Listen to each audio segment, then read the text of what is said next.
Yes, I'm at KFC on 260th and Euclid. Okay. And I came here earlier and I bought some chicken. I bought some chicken for $25.99, which should have been 8 pieces. I only got 4 pieces of chicken in here, and the manager gonna say he packed the bag, but I only got 4 pieces of chicken, and I want my chicken. Okay, that's going to be more of a civil matter. You'd have to take it up with management and then maybe someone above him. There's not much the police can do about it. So you can't help me get my chicken? I mean, I could send someone over to talk to you. To talk to me, they should be talking to them. They cheating people out their food.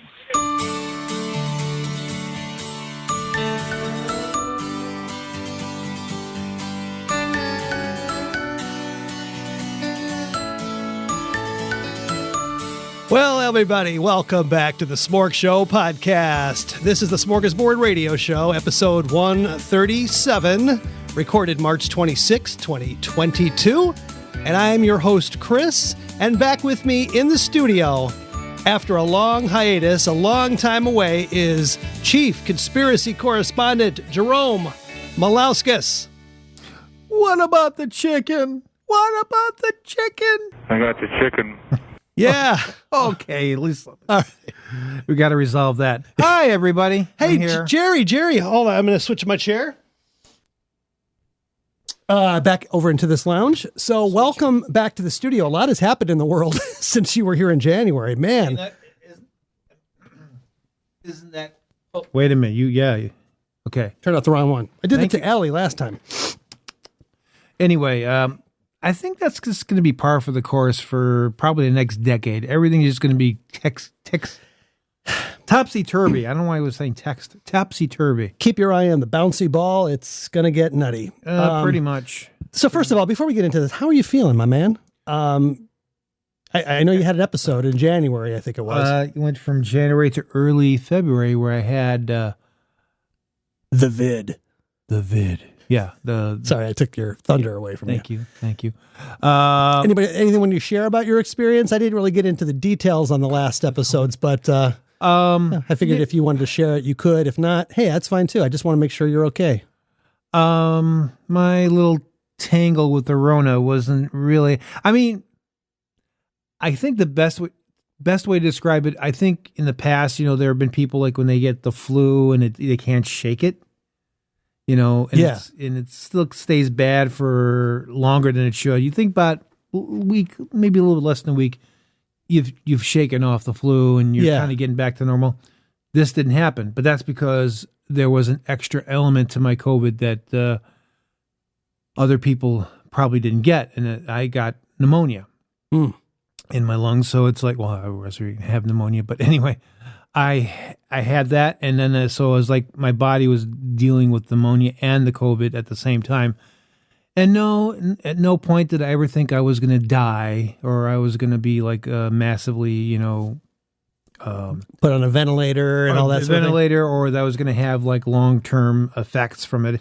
It just felt like, a really bad flu. You couldn't shake. It saps all your energy.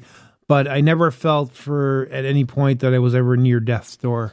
That's good, because I was worried for you when you called me, and I explained it on the last couple episodes or whatever it was, that I got that phone call from you, and it's like, I want to leave them your number in case they have to get a hold of you. I'm like, oh my God, I'm the next of kin here.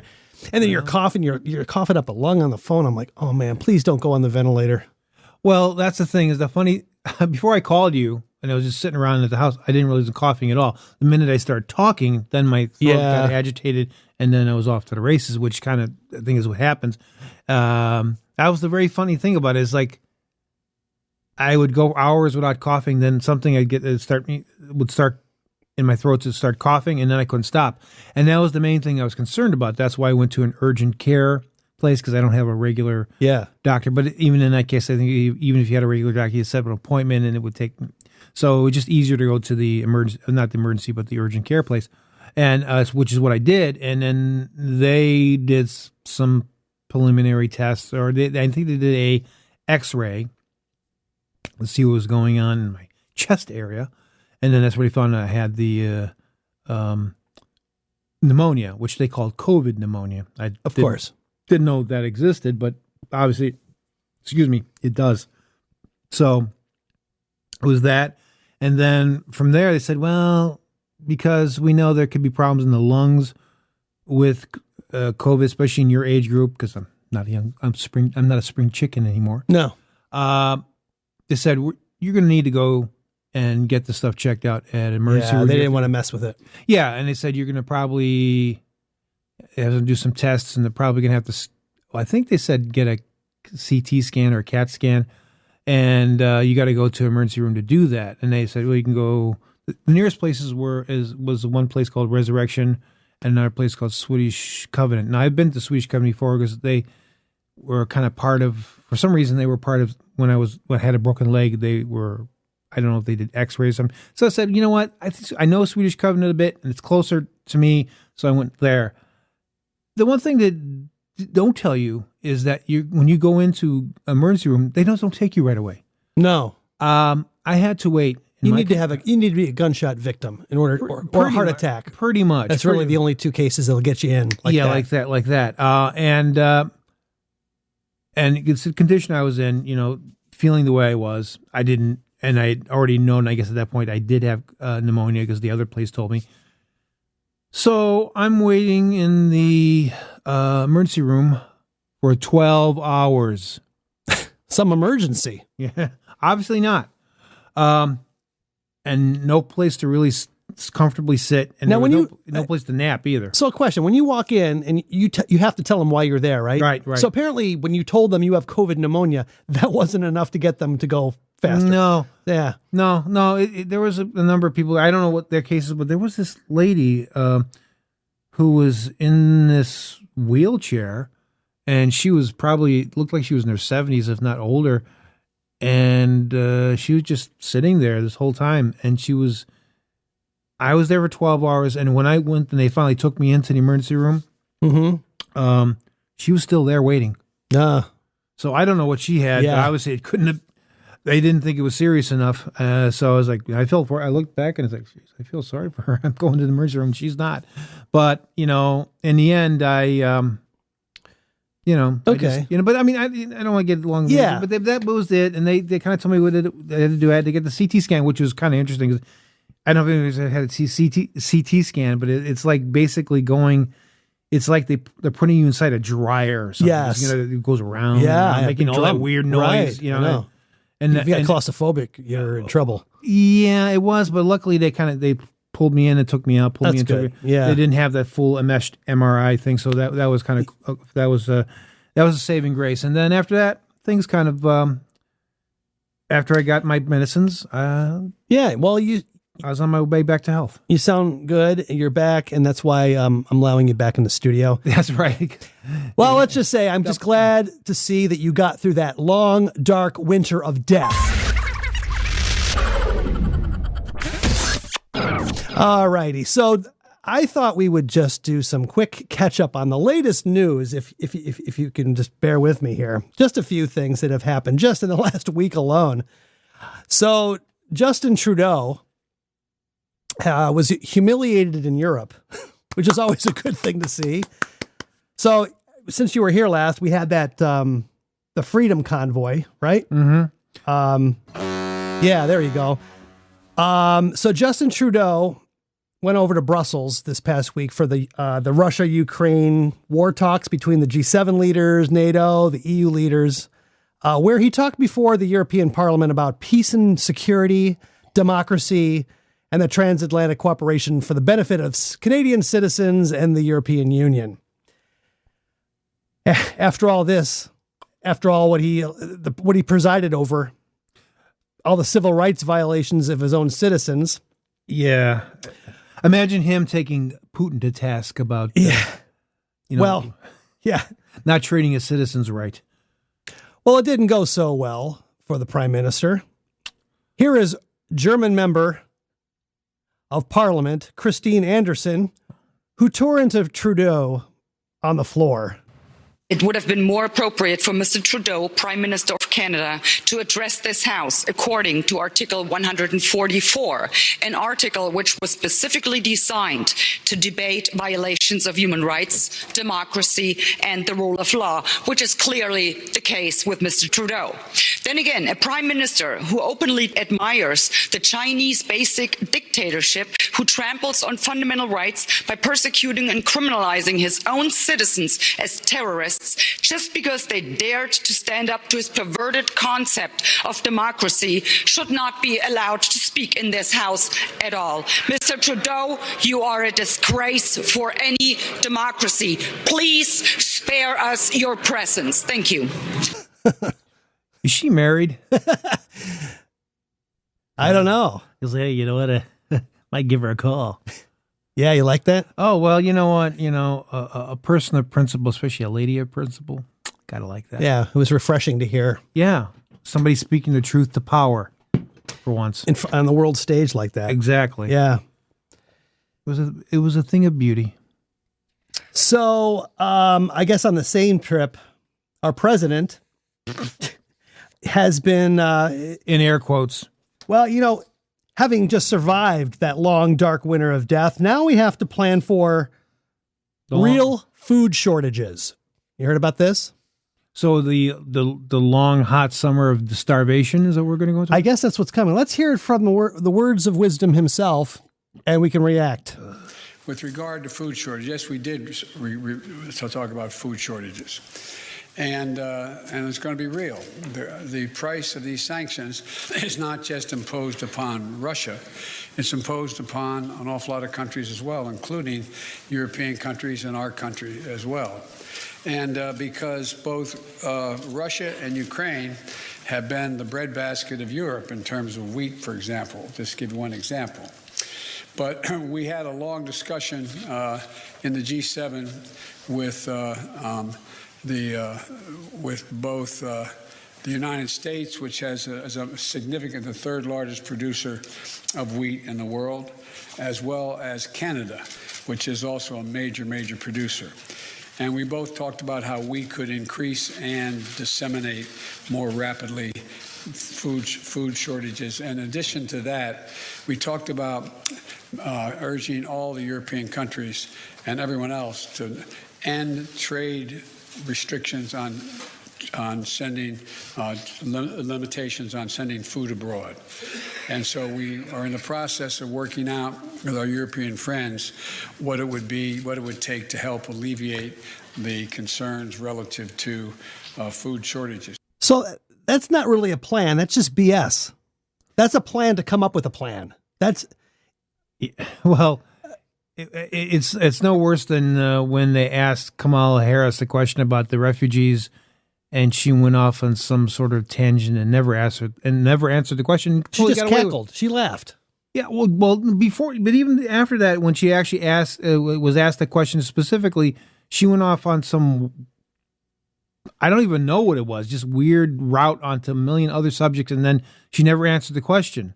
Which is what this administration seems to be really good at. It is not, when something specifically is asked of them, they just give you a word salad and they expect you just to accept it. Yeah, like this. Governor and I, and we were all doing a tour of the library here and talking about the significance of the passage of time, right? The significance of the passage of time. So when you think about it, there is great significance to the passage of time in terms of what we need to do to lay these wires, what we need to do to create these jobs. And there is such great significance to the passage of time when we think about a day in the life of our children. Is that the kind of word salad you're talking about? If you say a phrase that many times, you wonder if they're if she's not like triggering some sort of Manchurian candidate to come out of significance of passage of time. I must kill. Because otherwise, I don't understand why you would use a particular. Are you just searching for words because you're so stupid you don't? I can't believe this woman was an actual a practicing attorney that actually had a practice or was part of a practice. I don't get it. How could making compelling speeches and arguments? Well, yeah, and I have been in enough jury duty and my time to see how attorneys work in a courtroom. Yeah. And they're nowhere near the blithering idiot that she seems to be when she's, I don't even know is she presenting a case? Is she saying something? I don't even know what she's doing. She just goes up there, opens her mouth, and I didn't understand a word you just said. That's kind of the way I feel about it. Yeah. So the food shortage, it's kind of interesting. I didn't really know until this whole incident that I thought we just made our own wheat. I mean, I thought we had enough wheat production here. I know we got it from Ukraine. Yeah, I just say, well, Ukraine and Russia are Europe's breadbasket. Well, okay, that's a problem for Europe. Why is it a problem for us?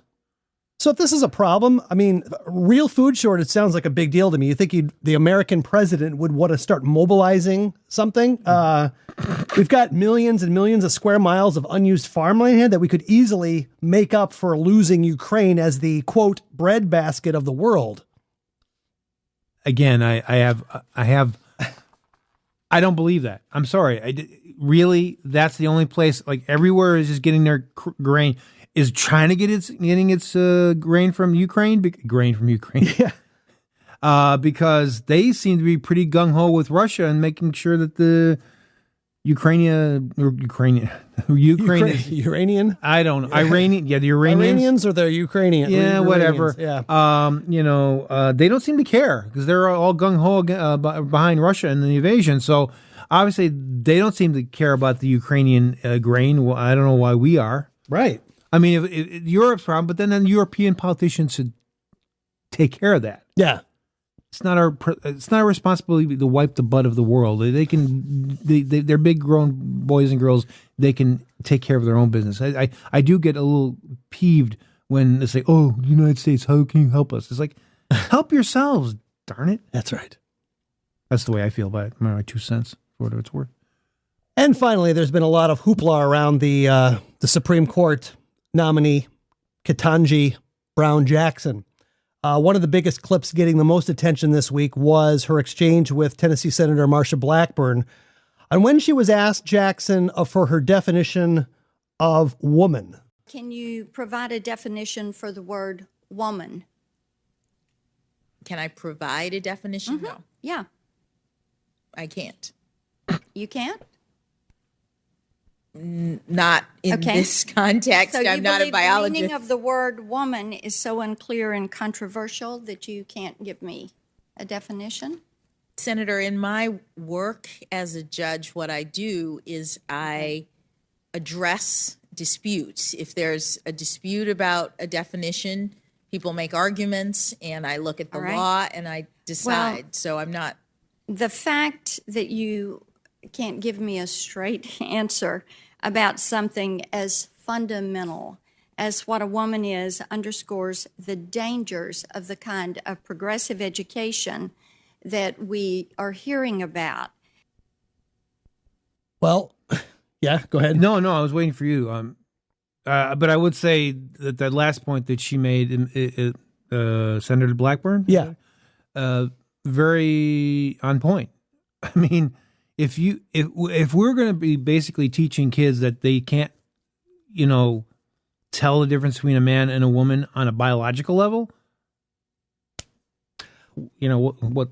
what's next? Well, I guess the good news, the one thing you can say is that from that exchange, it appears that we are back to defining gender by biology.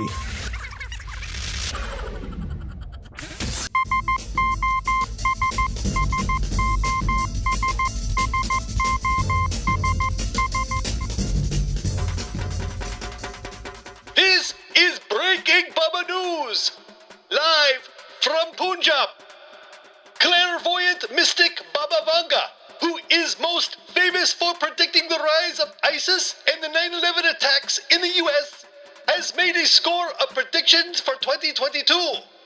The mystic has claimed that after losing her eyesight at a very young age, she realized her ability to foresee the future. She has made prophecies dating thousands of years into the future until 5079, with people still seeking her wisdom.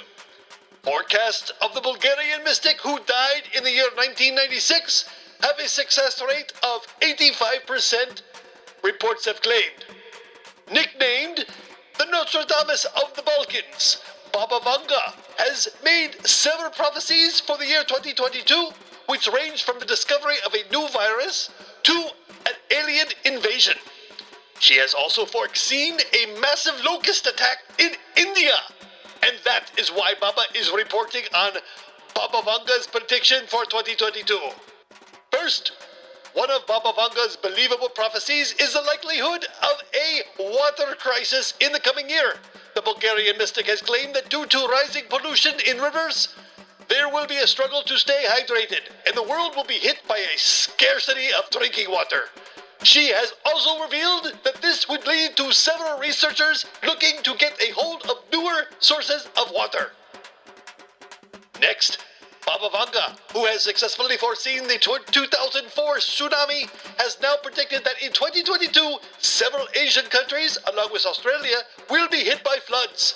This will lead to the death of hundreds. Next, the blind mystic has also alleged that an asteroid named Alma Mama will be sent by aliens to seek life out of the planet Earth. Notably, Alma Mama, the first known interstellar object passing through the solar system, was detected by scientists in 2017. She has also presaged that by 2031, civilians will learn how to live underwater with the help of aliens. Next, dire predictions for India. For India, Baba Vanga foresees a sharp rise in temperature, as high as 50 degrees Celsius. She has stated that India will be hit by a locust attack in 2022, which will lead to the destruction of crops and agricultural plots, causing famine. Next, a new virus. The mystic has also some bad news for the world, which is still battling the COVID-19 virus for the last 2 years. According to Baba Vanga, the new lethal virus in Siberia will be discovered in 2022. The virus is frozen as of now. And finally, the last of the all. Baba Vanga has forecasted that in 2022, people will spend more time online. With the screen time of people on their phones, gadgets, etc. increasing drastically, humans will start dangerously confusing fantasy with reality. This has been Baba Gonesh, and I will be back as these prophecies come true to report in real time the matters on the ground. Thank you so very much.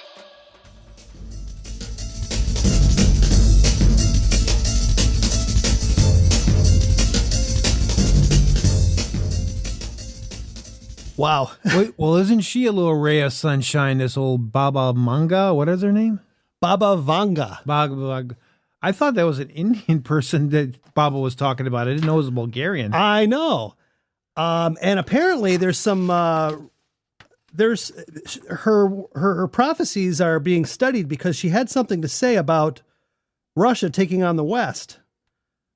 She had said that Russia would become Lord of the world. Specifically a quote from like over 25 years ago. Russia will become the Lord of the world, whereas Europe would become a wasteland. Baba Vanga told writer Valentin Sidorov. That sounds Bulgarian enough. All will thaw as if ice. Only one remained untouched. Vladimir's glory, the glory of Russia, she said in a possible reference to Putin. Just before Putin got in? Well, she died in 1996, and he got in like 2001, like New Year's Eve, right? Okay. So I don't know. Putin was around before he was president, and I think he might have been prime minister at the time. Yeah, but he wasn't running the country, no. And then she added, "Too much it has brought in a victim. Nobody can stop Russia." I think China might have something to say about that. But you know what? This is a real quick corollary because I heard this as a particular prophecy that I think some people are believing are going to happen this year. There's this other mystic from Germany, some guy named Fritz Immelmeyer or something like that. Anyway, he was saying that Russia would attack Germany this year, possibly, and that there would be the other thing that when the time that happened, there'd be 3 days of darkness, and if anybody went outside in that 3 days of darkness, they would die instantly. Really? Yeah, I had something in the air, I guess. I don't know. On that happy note, I want to throw that in. Well, she hasn't been 100% correct. Here's some unfulfilled predictions from Baba Vanga from her book, A Look at Russia.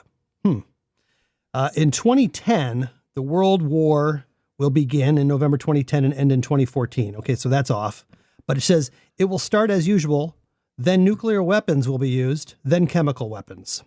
So I guess stay tuned. Yeah, maybe she was off by like a decade. Yeah. 2011, as a result of the radioactive fallout, neither animals nor vegetation will remain in the northern hemisphere. Then Muslims will start a chemical war against the surviving Europeans. Well, that didn't happen either. In 2014, most people will suffer from ulcers, skin cancer, and other skin diseases as a consequence of the chemical warfare. And in 2016, Europe will be almost deserted. So I guess she's off. Pretty big. Yeah. Pretty big way. So, but interesting. Thank you, Baba. And by the way, we haven't heard, I want to give everybody an update on this. We haven't heard any new Baba content on the show since last, I would say, October. Actually, we had double Baba because we had Baba Gonesh and Baba Vanga. Yeah. Now, even the last episode, we did have Baba on, but that clip was from a couple of years ago when he spoke about the preparing for India's annual Holi festival. Since we thought it was the start of spring, and technically, we own all of Baba's back catalog, so I figured we could bring that back. But not a lot of people know this. I haven't announced this, but we've had an ongoing contract dispute with Baba. With him going off and doing his own podcast and taking all of his content with him. So sort of like, I don't know, Pink Floyd, like Roger Waters and David Gilmour from the 80s split of Pink Floyd. Right. It really reached that level of contention. So, but since we've kept it on the download here and didn't really provide too much details of behind the scenes, I thought I would just bring everybody up to speed. So the lawsuit was really about the direction, the decision that I've made to take the show in and deciding, you know what, we're not going to have Baba on every show. And plus he's got this rising podcast. He's got a big following on the Baba Ganesh podcast. So he's becoming a little arrogant. Was he number 2 or number 3 in India? He has not reached the top 10 in India. But he's number 1 in Saudi Arabia and, where else? Might be North Korea. No, I don't remember. No, he was banned. No, we're banned in North Korea. I don't know. Oh, okay. So anyway, long story short, we did come to an agreement and we will occasionally have him back like we did today. And this episode, this thing that we played here was supposed to be air in January because it was supposed to be a prediction for 2022. Right. But we weren't allowed to because we're in contract dispute. So we're kind of catching up. Okay. We will allow him to do his own podcast. The only major change and the only demand that he was really insistent upon is that he wanted to be our virtual assistant and our public relations coordinator. So we agreed that he's going to answer all the listener email. Okay. He will arrange for special guests on the show. We're going to have some special guests in the not too distant future. In fact, his very first email correspondence, I've got to read this. So, in fact, I forwarded you this. I saw it. Okay, this is quite interesting. So, we got this email in the listener feedback, which happens to be feedback at SmorgShowPodcast.com, if anybody wants to email us. And the subject line is, I would like to be a guest on your podcast. Now, first of all, who invites themselves on a podcast? But somebody with some chutzpah. Yeah. It says, podcast team, good afternoon. I wanted to personally touch base with you and introduce myself. You have an impressive podcast. Please feel free to accept my invitation to join your audience for a solid discussion regarding moving abroad and building a nearshore call center in Costa Rica. Yeah, there's a big audience for that here. Yeah. I was just thinking about that. I am available at your earliest convenience to discuss advanced telemarketing strategy, soft skills through superior customer support, rhetoric, and phonetic micro-expression reading. Thank you for your time in reading my email and taking into consideration my resources and unique experience. An example, attach are some examples of my speaking style and tone for your fans to enjoy. And I like the way he signed this. This was interesting. CCC looks forward to knowing you and sharing ideas. I noticed that. You saw that? Yeah, I did. And that stands for Costa Rica Call Center, I guess. Or in my case, Chief Conspiracy Correspondent. Mm-hmm. Best regards, Richard Blank, president of Costa Rica's call center. So Baba responded. Actually, it's a perfect name for him. He is rather blank. Is his middle name Blankety? I don't know. Blankety blank. Or is it Point? That's Dave. I took that from Dave. Dave responded. Dave Jackson, our other partner here. So anyway, Baba responded. This is his first outreach as public relations manager. Dear Mr. Blank, thanks for reaching out and expressing your interest in being a guest on our podcast. However, it appears this is a blast email since it's not personalized. Also, you mentioned I have an impressive podcast, but did you really listen to it? We are an entertainment-based variety show format, so I don't think we can offer an appropriate target market for your Costa Rica call center business. I do see you have been successful in landing on other podcasts, specifically on the First Contact Stories of the Call Center podcast this past Wednesday. Kudos to you. So apparently Baba did his research and looked him up and found him on some other. Now, the other podcast makes sense. It's a call center. I don't know how you make a call center podcast, but anyway, he was on there. I wish you continued success in achieving the desired reach for your business. Sincerely, Baba Ganesh, master of the wide open spaces between the ears, SmorgShow Podcast, and the Baba Ganesh Podcast. So, Mr. Blankety Blank, yes, go ahead. I love his signature, the master of the wide spaces between. And then Mr. Blank responded, Mr. Ganesh, good morning and thank you for the follow-up. I apologize for the first informal email. We did notice your work and wanted to at least touch base. Per good faith, I will take time to learn about your podcast and recommend it to others. Finally, please come and visit me in Costa Rica one day. So, yeah, and I saw the videos of this guy. He looks like a bobblehead doll. You saw him? Yeah, there was videos attached to the email you sent me. Oh, you actually watched him? Yeah, I figure what heck, I just watched this. Yeah, 30 seconds of each, and he is quite boring, but maybe you should get him on here. Yeah, maybe. But the thing is, I just look at him and he's wearing this white collar dress shirt and a tie, and then you don't really see his neck, so you just see this big bald head just floating over this high collar shirt, and I just think it's like it looks like a bobblehead doll. I gotta check it out. Yeah. Anyway, I'm sure he's listening to this episode because he said he was going to start checking us out. So, all right, sorry, Mr. Blank, we're just having fun with you. Yeah. So anyway, blankety blank. In closing, if you happen to reach out to feedback@smorgshowpodcast.com and you do get a somewhat snotty response, just chalk it up to a loss in translation.